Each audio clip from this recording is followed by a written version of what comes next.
Big boss 9 Telugu ఈ రోజు షోలో బిగ్ బాస్ కప్పు కొట్టేది ఎవరో చెప్పేసిన దివ్వెల మాధురి. సీజన్ 9 దాదాపు తుది దశకు వచ్చింది. అప్పుడే టాప్ కంటెస్టెంట్స్ ఎవరు, టైటిల్ ఎవరు గెలుస్తారన్న దానిపై సోషల్ మీడియాల ఆసక్తికర చర్చలు జరుగుతున్నాయి. తాజాగా ఇదే విషయంపై మాజీ కంటెస్టెంట్ దివ్వెల మాధురి ఆసక్తికర వ్యాఖ్యలు చేసింది. బిగ్ బాస్ తెలుగు సీజన్ 9 రసవత్తరంగా సాగుతోంది.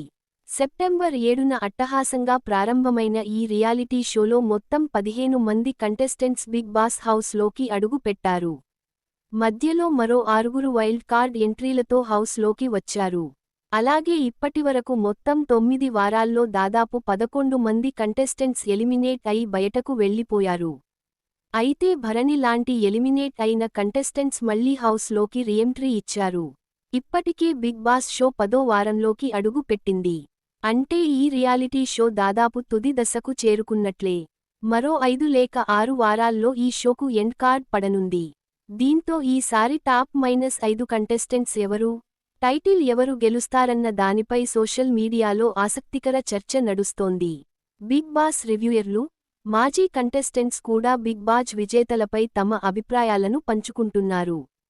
తాజాగా ఇదే విషయంపై మాజీ కంటెస్టెంట్ దివ్వెల మాధురి కూడా స్పందించింది. ప్రస్తుతం బిగ్ బాస్ హౌస్లో 10 మంది కంటెస్టెంట్స్ మాత్రమే ఉన్నారు. మిగిలారు ఇమ్మాన్యుయెల్, తనూజ, కళ్యాణ్, ధీమాన్ పవన్, రీతూ చౌదరి, సుమన్ శెట్టి, గౌరవ్, నిఖిల్, దివ్యనికిత, భరణి, సంజన ప్రస్తుతం హౌస్లో ఉన్నారు. కాగా హౌస్ నుంచి ఎలిమినేట్ అయిన తర్వాత వరుసగా ఇంటర్వ్యూల్లో పాల్గొంటోంది మాధురి. ఈ నేపథ్యంలో ఈ సీజన్లో బిగ్ బాస్ టైటిల్ గెలిచేది ఎవరు అనే ప్రశ్నకు మాధురి ఆసక్తికర సమాధానం ఇచ్చింది. బిగ్ బాస్ హౌస్లో వారం సమీకరణాలు మారిపోతుంటాయి. అయితే తనూజనే ఈసారి విజేతగా నిలుస్తుందని నమ్మకంగా చెప్పగలను. ముందుగా ఆమె సీరియల్ యాక్టింగ్ చేస్తోందని నేను తప్పుగా అర్థం చేసుకున్నాను. కాని ఆమెతో ఉన్నప్పుడు తనూజ చాలా జెన్యూన్ అని నాకు అర్థమైపోయింది. తను చాలా బాగా గేమ్ ఆడుతోంది. కాబట్టి ఈ సీజన్ విజేత తనూజనే అని చెప్పగలను అని మాధురి చెప్పుకొచ్చింది. మాధురి కామెంట్స్ను తనూజ ఫ్యాన్స్ను వైరల్ చేస్తున్నారు. అదే సమయంలో ఇమ్మాన్యుయేల్ ఫ్యాన్స్ మాధురి కామెంట్స్కు కౌంటర్లు ఇస్తున్నారు. ఇమ్మాన్యుయేల్ ఖచ్చితంగా బిగ్ బాస్ కప్పు కొడతాడని ధీమా వ్యక్తం చేస్తున్నారు.